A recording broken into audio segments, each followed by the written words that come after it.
Damos gracias a Dios por este momento. Nos hemos reunido para estudiar la palabra del Señor. Yo quiero dar gracias en primer lugar por todos los predicadores que la iglesia tiene, cada uno de ellos con una gracia especial de parte de Dios. Hay una enorme cantidad de muy buenos predicadores dentro de la iglesia. Dios bendiga a cada uno de ellos, a cada uno de los miembros del consejo de la iglesia, el cuerpo de ancianos.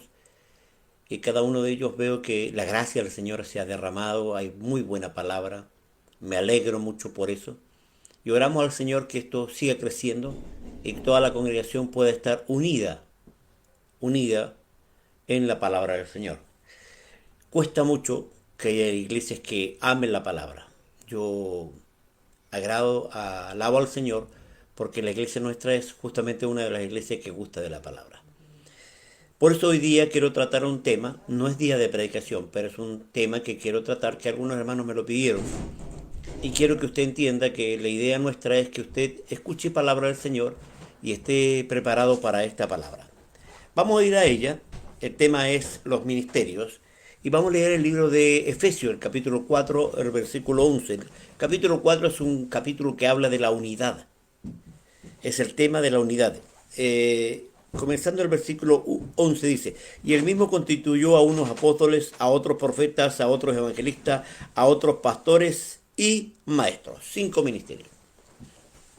La iglesia lamentablemente se quedó con uno, ¿ya? Y uno lamentablemente que ha establecido su autoridad sobre todos los demás ministerios, como ejemplo que es el pastorado, que se ha establecido sobre los evangelistas. Si usted nota, en Chile hay muchos evangelistas, pero son hermanos, no son ministros. No son considerados ministros, y eso es equivocado, porque la Biblia dice claramente que el mismo constituyó a unos apóstoles, a otros profetas, a otros evangelistas, a otros pastores y a otros maestros. 5 ministerios, no uno. Por tanto, la iglesia ha cojeado por años. ¿Por qué? Porque la iglesia debería mantener 5 ministerios, no uno.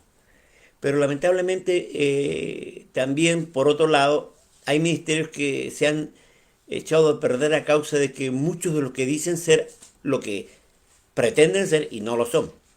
Hablo del ministerio apostólico. Hay muchos que dicen ser apóstoles y no lo son. No han entendido su responsabilidad o no han entendido qué es el ministerio. Porque creen que es un ministerio de demasiada honra, son gente que necesitan ser venerados, reconocidos, y no es el plan de Dios. Jesucristo mismo, ya un día sentado a la mesa, tomó un librillo, tomó una toalla y le lavó los pies a sus discípulos. Y les dijo, si yo siendo el Señor y Maestro hago esto, nos enseñó humildad. Y lo que menos se ve hoy día en los ministerios es humildad. Si la tarea ministerial es para el servicio, eso significa ministerio, servicio. Yo sirvo a los demás con la gracia que Dios ha puesto sobre mí. No es para creerme algo más grande. La tarea apostólica es una tarea de mucha responsabilidad porque tiene que ver con la doctrina. Dice que la iglesia primitiva perseveraba en la doctrina de los apóstoles. Por tanto, una persona que no tiene conocimiento bíblico no puede ser apóstol. No puede ser apóstol. Un hombre que no tiene un llamado misionero no puede ser apóstol porque la palabra apóstol significa enviado. La tarea del apóstol es abrir la obra del Señor y es capacitar los otros 4 ministerios y capacitar al cuerpo de Cristo. Vea cuántas iglesias levantó Pablo. Él cumplió el ministerio apostólico. Pero hoy muchos son apóstoles, ponen anillos de oro, tienen una tremenda iglesia, quieren ser venerados, pero son que se quedan en casa, no salen para ninguna parte, doctrinalmente no tienen ningún entendimiento en la Biblia. Por eso, cuando Dios le habla a la iglesia de Éfeso, es interesante que estamos leyendo la iglesia de Éfeso, y Apocalipsis aparece la iglesia de Éfeso y dice que ha descubierto a los que dicen ser apóstoles y no lo son. Y los has hallado mentirosos. Y también en el libro de Corintios, Pablo, ya en 2 Corintios, se burla de estos grandes apóstoles y que son ministros de Satanás. No los trata muy bien el apóstol Pablo. ¿Qué significa? Que en la iglesia primitiva había muchos apóstoles, aparte de los 12, porque los 12 son apóstoles del Cordero. Pero fue el Espíritu Santo que llamó a Pablo y a Bernabé. y a otros más, en total como 18. Ninguno de ellos vio a Cristo, exceptuando Pablo que dice que lo vio. Pero ninguno estuvo en el ministerio de Cristo. Como hoy día tratan de anular el llamado apostólico, eso es una obra satánica. El diablo sabe que el ministerio apostólico es muy importante dentro de la iglesia porque la tarea de él es expandir la obra del Señor, expandir el reino. Ahora, ¿cuál es el problema más grave de esto? Es que hoy día el ministerio apostólico ha tomado una moda. Más que un llamado, es una moda. Hay más apóstoles hoy día, a los locos, y yo veo apóstoles que no tienen nada en la mano, que no tienen ministerio, no hay doctrina, no hay enseñanza, no hay capacidad espiritual, y no son ejemplos de nada. Entonces, ¿cómo pueden ser apóstoles? Falsos, por montones. Eso ha hecho que el ministerio apostólico sea denigrado y es la tarea del diablo. La tarea del diablo es denigrar los ministerios. Lo otro, el segundo ministerio es el profético, que también es ministro. Ahora, ¿cuál es la tarea de los ministros? Capacitar a los santos o perfeccionar a los santos. Esa es la tarea. ¿Qué significa? Que un profeta que es ministro debe enseñar al resto de los profetas que tienen dones proféticos, ya que profetizan dentro de la iglesia, es cómo se usa. Recuerda que en el Antiguo Testamento Elías ya venía de la escuela de profetas junto con Eliseo. Habían tres escuelas en Israel. En Gilgal, Jericó y Betel estaban las escuelas proféticas que había hecho Samuel. Samuel levantó tres escuelas proféticas. Pero la mayoría de apóstoles hoy día, ya algunos son profetas, y me consta, porque yo veo cómo Dios los usa, pero otros no, y mienten, y dicen profecía. No quiero mencionar el nombre, pero hay un nombre que me suena fuertemente en la cabeza, que ha dicho un montón de profecías que ninguna se ha cumplido. Y la Biblia claramente dice en el Antiguo Testamento que cuando alguien profetiza y no se cumple, es un falso profeta. Punto. La mejor manera de conocer a un verdadero profeta es que lo que él dice se cumpla. Y de conocer a un falso profeta es lo que él dice no se cumpla. Y que no entiende el mundo espiritual. Porque esa es la verdad. El mundo espiritual hay que entenderlo porque algunos se rayan, de verdad que sí. He visto a varios que trabajan en guerra espiritual que luego tuvieron que mandarla al psiquiátrico. Porque se enfermaron de la cabeza, empezaron a ver demonios por todos lados. De verdad que hay demonios por todos lados, pero tú no podías andar haciendo eso, hermano. Que demonio de esto, demonio de esto otro. Ya, y claro, es justamente la tarea de los profetas enseñarle al pueblo a entender el mundo espiritual. Así como los apóstoles se preocupan de la doctrina, los profetas se preocupan del mundo espiritual. Luego tenemos los evangelistas. Gracias a Dios hay grandes evangelistas, uno de ellos que está en la presencia del Señor Gigi Ávila, que son uno de los mejores evangelistas que he visto en mi vida. El otro Jimmy Swagger, ya también un gran evangelista que alcanzó a miles con el mensaje. Anacondia, gracias a Dios por estos ministros.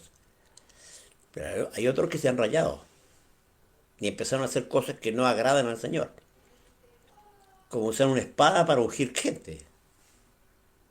Y lamentablemente Motesi cayó en eso. Y una espada masónica. Escuche bien, usted no puede andar haciendo cosas raras. Tiene que ser sensato. Lamentablemente tenemos un problema grave. Gran cantidad de los evangelistas en Chile no son considerados como tales. Y lamentablemente tampoco la iglesia los sostiene, porque los ministerios deben ser sostenidos por la iglesia. Hay 5 ministerios, no uno, y deberían ser sostenidos por la iglesia. Esa es la realidad, porque son ministros a tiempo completo para servir al cuerpo de Cristo. También tenemos los pastores. Uno de los problemas que yo veo en el ministerio pastoral es que cualquiera persona hoy día es pastor. Y no tienen nada de Biblia, no saben Biblia. No conocen la tarea interesantísima del pastor. ¿Cuál es la tarea del pastor? Contener. Esa es la gran tarea, contener. Cuidar de qué comen las ovejas. Preocuparse del estado espiritual. Visitar la oveja. Esa es una tarea pastoral. La tarea pastoral es tremenda. Dentro de nuestra iglesia mi esposa es la pastora, yo soy el apóstol. Yo cumplo con mi tarea apostólica, pero mi esposa tiene un llamado pastoral profundo. Se preocupa de las ovejas. Yo también me preocupo, pero veo en ella ese fuego, esa pasión, ese amor por las almas, cosa que muchos pastores no tienen. Arrogantes, altivos, que tienen su sillón especial que nadie se puede sentar ahí, que obligan a la gente ya a dar. Escuche bien, y quiero enseñar esto bien importante. Cuando Dios mandó a dar diezmos, que hay mucha gente que no cree en eso, pero Jesús dijo, dad al César lo que es del César y a Dios lo que es de Dios. Y cuando usted pregunta, ¿qué es de Dios? El diezmo. El César, los impuestos. Entonces cuando uno ve eso, dice, ¿cuál es la tarea? No, hacerse rico. Pablo le dice a Timoteo que uno tiene que conformarse, no hacerse rico. Entonces, cuando uno prepara el ministerio, me doy cuenta que hay muchos que reciben una enorme cantidad de dinero, pero no están preocupados del hermano que tiene necesidad, de la viuda, del huérfano, del hermano que está pasando hambre. Porque el problema más grave es que han recibido la idea de que ellos no tienen por qué preocuparse de las necesidades del pueblo. Y escuche bien, el pastor lleva a la perniquebrada, a la cansada, a cuestas. Y pone en la Biblia, en el libro de Zacarías, al pastor inútil. Pastor inútil, que no visitará a la perniquebrada, ni llevará a la cansada a cuestas, ni curará la herida. Dios está enojado con los pastores. Y si usted lee el Antiguo Testamento, es bien fuerte la voz de Dios. Sé que el 34 es clarito ahí. ¿Ya? ¿Por qué? Porque la tarea del pastor es cuidar que entre las ovejas no haya pelea, no haya conflicto, no haya violencia, no haya acusaciones falsas. Que el que predica en el púlpito traiga palabra del Señor. Es una tarea particular. El apóstol tiene la tarea de abrir obras, pero el pastor tiene la tarea de cuidar la obra que ha sido puesta en su mano. Hay muchos días que no cumplen la tarea pastoral. Si Dios te ungió como pastor, tu tarea es cuidar las ovejas. Esa es tu tarea. Y alimentarlas. Pasto fresco. Ver que no haya animales horribles donde está comiendo la oveja. Porque el problema más grave es que Dios es pastor. El rey David dice, Jehová es mi pastor. Nada me faltará. En lugares de delicado pasto me hará descansar. Junto a aguas de reposo me pastoreará. ¿Notó? Interesante la tarea del pastor. Pastos frescos, agua. ¿Qué es el agua? Es la presencia del Señor. ¿Qué es el pasto? Es la palabra de Dios. Un pastor debe estar lleno del Espíritu Santo. Porque si no está lleno él, ¿cómo va a dar algo que no tiene? Él tiene que tenerlo. Es su obligación. Tiene que tener ojos pastorales. Cuidado de las ovejas. Y diferenciar entre el cabrito y la oveja. Entre la oveja gorda y la delgada. Porque hay algunas ovejas que cornean a las débiles. El pastor tiene que tener cuidado de eso. Y luego tenemos el maestro, aquel que se preocupa por las doctrinas básicas de la Biblia. No es profundidad en la tarea del maestro, es simplemente enseñar lo básico. Pero tenemos 5 ministerios. Y la tarea de ellos 5 es perfeccionar a los santos para 2 cosas. ¿Ya? Para la obra del ministerio, o sea, para la obra del servicio dentro de la iglesia y para la edificación del cuerpo de Cristo. A fin de que todos lleguemos a la unidad de la fe. ¿Qué significa eso? Que no cualquiera puede decir lo que quiera dentro de la iglesia si no está en la palabra. ¿Sabe que me ha tocado? Yo llevo años enseñando y me ha tocado, soy pesadito en esto, yo escucho a los predicadores y hay algunos que se enojan. Me dijo, yo no voy a predicar en tu iglesia porque lamentablemente tú te sientas y miras al predicador y examinas. Y tengo que hacerlo, es mi obligación. ¿Qué está comiendo el pueblo que estoy ministrando? Si dijo que digan cualquier cosa, no es correcto. No debo. No debo dejar que digan cualquier cosa en el púlpito. ¿Por qué? Porque yo no puedo dejar que haya muerte en la olla. Mandar a uno que vaya a buscar calabacera y mete en la olla cualquier doctrina rara. Y de doctrina rara, hermano, hoy día hay campeonato. Hay por miles.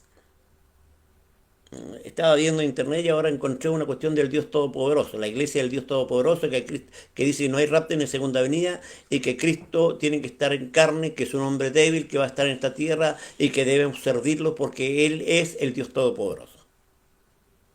Como esa otra tanta doctrina rara, hermano, estamos invadidos, igual que la diosa madre, los solo Jesús, los testigos de Jehová, los mormones, los adventistas, los católicos y un montón de iglesias pentecostales que dicen cualquier tontera.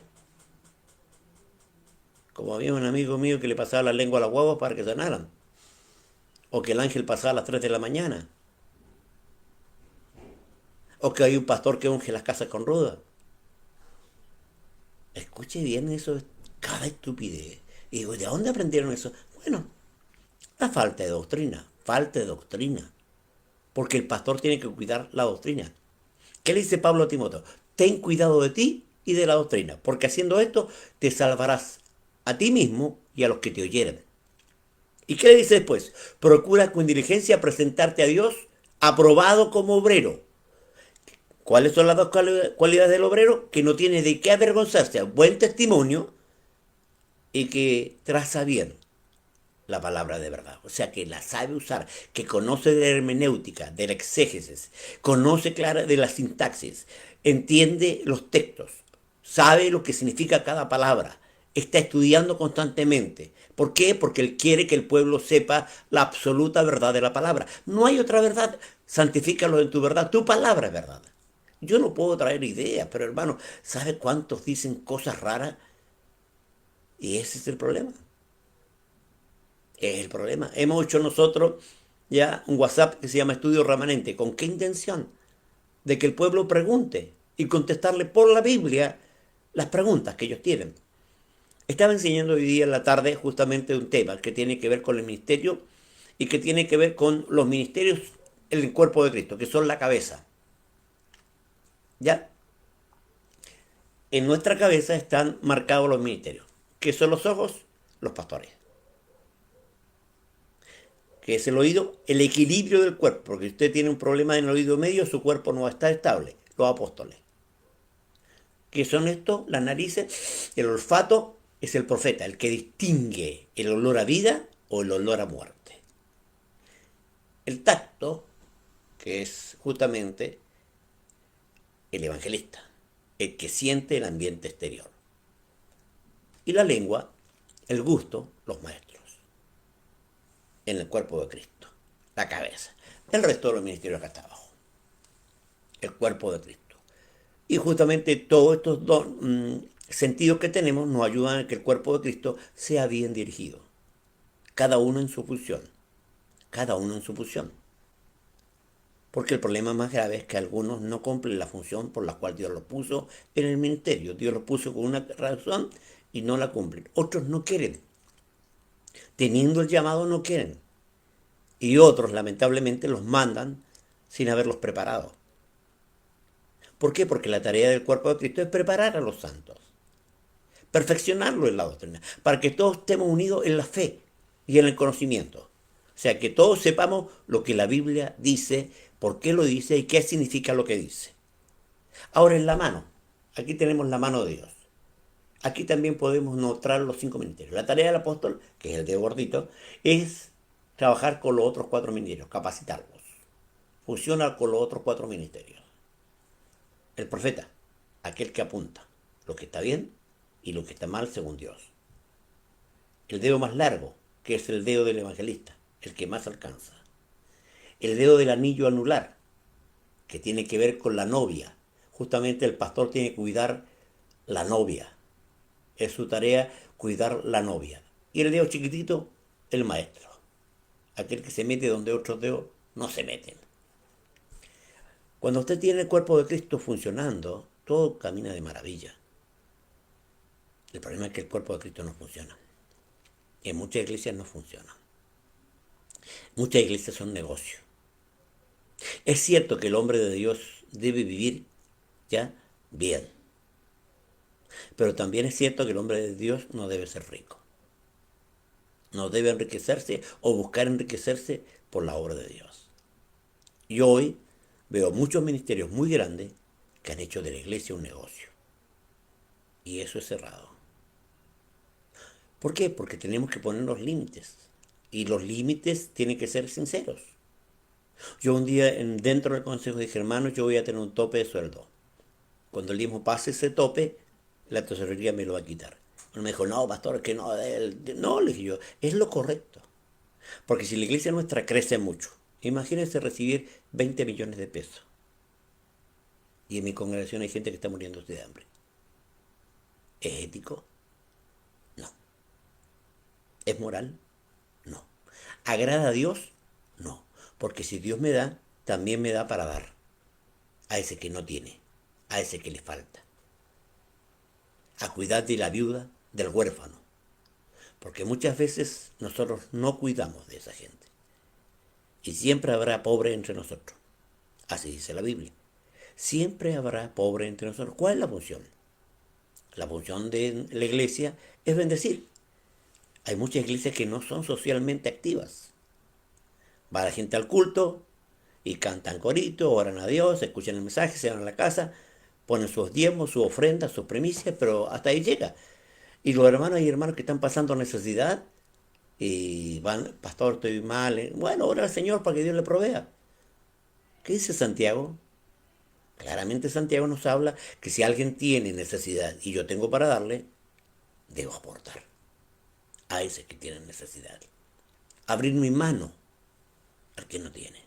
Si yo soy bendecido, debo bendecir a los demás. No todo es para mí. No es todo es para el hermano. Si tú como cristiano tienes mucho y no das, estás pecando. Y no es correcto. Si tú como ministerio, ya, claro, tienes el último modelo, tienes la mejor casa, pero alrededor tuyo hay mujeres viudas que están pasando necesidad, tú estás pecando. Así de sencillo. Sé que a muchos pastores no les gustará lo que yo digo, pero ¿saben qué? No me interesa. Me interesa lo que Dios dice en su palabra. Y lo que Dios dice en su palabra que yo debo acordarme de la viuda y el huérfano. Lo que Dios dice en su palabra que dentro del cuerpo de Cristo no debe nadie tener necesidad sin que el cuerpo se preocupe del cuerpo. Es lo que tú haces con tu cuerpo. Tú cuidas de tu cuerpo.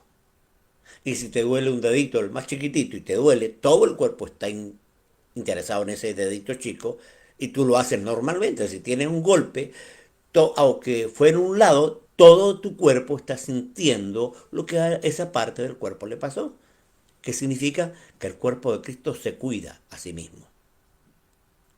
Yo doy gracias a Dios que la iglesia ha entendido eso y nos preocupamos de los hermanos que tienen necesidad.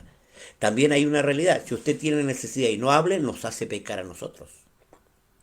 Porque usted tiene necesidad y tiene que hablar que tiene necesidad. Si usted es parte de la remanente. Porque es la verdad en Cristo. O sea, yo, no, que no me gusta molestar. No, usted hace pecar. Porque tiene hermanos que pueden darle algo y como usted no habla, no dice, Dios ve eso y a él le molesta que usted teniendo necesidad, el pueblo no le ayude. Pero ocurre que el problema del pueblo es que no sabemos quién tiene necesidad y quién no. El único omnisciente y omnipresente es Dios, no nosotros. Te hago una pregunta. Cuando parte de tu cuerpo te duele, ¿el cuerpo no lo sabe? Claro. Cuando tú te torciste un dedito o te quemaste, ¿el resto del cuerpo no lo sabe? Claro. Esa es la comunión que debe haber en el cuerpo de Cristo. Todos debemos conocer las necesidades de mi hermano, lo que está pasando, lo que está sufriendo, las batallas que está teniendo. Orar por el cuerpo de Cristo, orar por todos, porque, escuche bien, no orar por los demás es pecado. Samuel dice, no pequé yo de dejar de orar por vosotros. Es un principio básico en el cuerpo de Cristo, orar unos por otros. Hicimos un WhatsApp de oración con esa intención. Y me doy cuenta que los hermanos están cumpliendo la tarea de orar. Pero hay que enseñar también a orar. No oramos a Jesús nosotros, oramos al Padre. Vosotros pues oraréis así. Padre nuestro. Porque la oración es una tarea de hijos al Padre. No oramos a Jesús, no oramos al Espíritu Santo. Oramos al Padre. Y si hay algo que tú necesitas, Padre, que tu Espíritu Santo me llene, que cambie mi corazón, pero tú oras al Padre porque Él es la autoridad máxima. Jesucristo se sujeta al Padre, el Espíritu Santo se sujeta al Padre. ¿A quién tenés que pedir tú? Como hijo al Padre, para que el Padre ordene o al Espíritu Santo o a Cristo lo que tú necesitas. O a los ángeles. Un hermano me dijo, no, yo no voy a pedir nada, yo oro para que los ángeles vengan. ¿Y cómo así? No, ángeles vengan. No, no, no, usted tiene que pedir al Padre. Si el Padre es la autoridad, usted es el Hijo. Es como el Hijo, si usted ha sido padre, sabe que sus hijos vienen a usted para pedirle todo lo que necesitan. Eso es así lo natural. Tu hijo dice, papá, necesito esto, papá, me falta esto, papá, quiero esto. Bueno, usted haga eso en la oración. Vaya al papá. No vaya al hermano. Porque Mimi no iba a Israel. Israel sabe que necesito esto. No, venía al papá. Haga usted eso. Vaya al Padre. Y vaya en el nombre de Jesús. Nosotros adoctrinamos a la iglesia que tiene que orar al Padre en el nombre de Jesús y no terminar la oración. Bueno, amén, gracias, listo, y sin nada del Jesús, porque nadie va al Padre sino por el Hijo. Nadie va al Padre sino por el Hijo. Si tú quieres que tu oración sea contestada, tú tienes que orar al Padre en el nombre de Jesús, para que tu oración sea contestada, porque el camino al Padre es Jesús. Si usted ha pecado, y algunos hermanos me hablaban de justamente esos pecados inconscientes que yo no los conozco. Bueno, quiero contestar ahora. Todo pecado ya trae consigo la muerte. Porque la paga del pecado es muerte. ¿Cómo hago con pecados que no conozco? Voy al Padre y le digo, Señor, líbrame de los pecados que me son ocultos. Líbrame de todo aquello que yo no conozco. Perdóname. Escuche bien. Hay un libro que cada creyente tiene y que tu ángel tiene, que es el libro de las obras, de lo que tú has pensado y has hecho, o no has hecho. ¿Cómo no hacer el pecado? Claro, la Biblia dice que el que sabe hacer lo bueno y no lo hace, le es pecado. O sea, si tú sabes tu responsabilidad y no cumplí, te es pecado. Un hermano estaba muy pobre, me dijo, pastor, traigo mi diezmo. Y claro, le miré la cara, que tenía una cara de angustia, y le dije, ¿qué le pasa, hermano? Tengo problema económico. Ah, ya. Y claro, el diezmo era abundante. 400.000 pesos más o menos. Hace bastante tiempo era mucha plata. Y dije, ¿por qué traes tanto dinero? No, es que ocurre que no he pagado varios meses el diezmo y quiero pagarlo completo porque ya no voy a seguir trabajando. ¿Y por qué no? Porque no tengo plata para trabajar. Y no quiero deberle al Señor. Ah, ya. Pesqué el diezmo, lo bendije. Listo. Tenga, hermano. ¿Cómo? Tenga. Pero pastor, eso es suyo. No, es mío, ¿cierto? Sí. Yo doy a quien quiero. Y no estoy halagándome, estoy hablando de lo que debe hacer un hombre de Dios. Porque hay gente que no tiene y trae sus diezmos. Tú bendíceselo y devuélveselo. Porque eso va a reconocer que Dios está mirando tu accionar. El que sabe hacer lo bueno y no lo hace, le es pecado. Si tú ves que tu hermano está pasando necesidad y tú teniendo en tu mesa y en tu alacena y no corres a ayudar a tu hermano, estás pecando. Porque el grave problema nuestro es justamente eso. Hay muchas reglas en la escritura que no hacemos y no son pecado. La soberbia es pecado. Por eso cuando vayas delante del Señor, Padre, perdóname por todo lo que he hecho sin saber y ha sido malo. Enséñame lo que está mal, enséñamelo. Muéstrame tus caminos. Guíame en tus sendas a andar. Así oraba David. Entonces Dios va a ayudarte a que tú reconozcas tus pecados y puedas ser perdonado. Todo pecado perdonado no va a quedar en el libro, se borra. Gracias, Señor, menos mal, ¿no?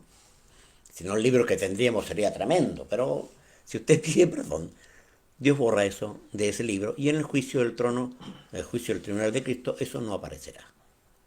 Ahora, no diga delante del ángel que fue ignorancia, porque Dios se va a enojar. ¿Por qué se va a enojar? Porque Él te ha dicho muchas veces cosas que tú no has hecho porque no tomas en cuenta lo que Dios dice y has pecado.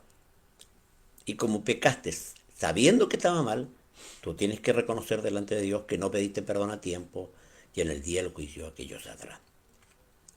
Me preguntaba una niña sobre qué pasa con una persona que lo matan. Si se va al cielo o se va al infierno. Le dije yo, no tiene nada que ver que te maten o no te maten si te va al cielo o no. Tiene que ver qué hiciste tú. Si aceptaste a Cristo como Señor y Salvador. Recuerda que no es justo ni aún uno. No hay ninguno de nosotros que pueda presentarse ante Dios. Decirle, perdón, yo soy perfecto y soy salvo por eso. Dice, no por obras para que ninguno se gloríe. ¿Qué significa? Mi salvación depende de la obra de Cristo en la cruz de Calvario. Lo que Cristo hizo en la cruz me justifica ante la ley de Dios, me santifica ante el carácter de Dios, ¿ya? Eso permite que el pecado no me esclavice, porque me redime del pecado, me liberta del pecado. La obra de la cruz es completa, es completa. Así que si usted va, usted tiene abogado. Dice, hijitos, si habéis pecado, abogado tenéis para con el Padre, a Jesucristo, el justo. Usted tiene dos abogados, uno arriba en el cielo, que es Jesucristo, y uno abajo, que es el Espíritu Santo. Cuando Jesús dice, yo rogaré al Padre y os dará otro consolador, la palabra para consolador es paracletos, y también se puede traducir como abogado. Por tanto, usted tiene dos abogados, uno arriba y otro abajo. El Espíritu Santo es su abogado acá abajo también para ayudarle a caminar. Pero usted tiene que aprender que si usted ama al mundo, el amor del Padre no está en usted. Y puede rogar, pedir, y Dios no lo va a perdonar. Porque Dios tiene que entender de usted y que usted le ama. Quiero terminar este mensaje diciéndole una cosa. Oramos al Señor para que Dios levante muchos ministerios y muchos obreros que cumplan la función por la cual Dios los llamó. Y nuestra tarea es capacitarlos. Mi tarea es capacitar a los que tengan llamado apostólico, profético, pastoral, evangelístico o de maestro. Esa es mi tarea. Y es la tarea de todo aquel que fue llamado al apostolado. Capacitar a los ministros. Es lo que hizo Pablo con Tito y es lo que hizo Pablo con Timoteo. Él preparó a muchos para la obra del ministerio. Y mi tarea es prepararte a ti. Si es que tú quieres, yo estoy aquí para ayudarte con la doctrina. Porque mi herramienta para trabajar no es la filosofía, no es la psiquiatría, no es la psicología, no es herramientas diferentes. Mi herramienta es la palabra del Señor. Que Dios te bendiga ricamente. ¿Qué le parece si oramos? Padre, estamos delante de tu presencia agradeciendo la posibilidad que nos das de enseñar tu palabra. Oramos para que tu pueblo reciba esta palabra. En el nombre de Jesús. Amén.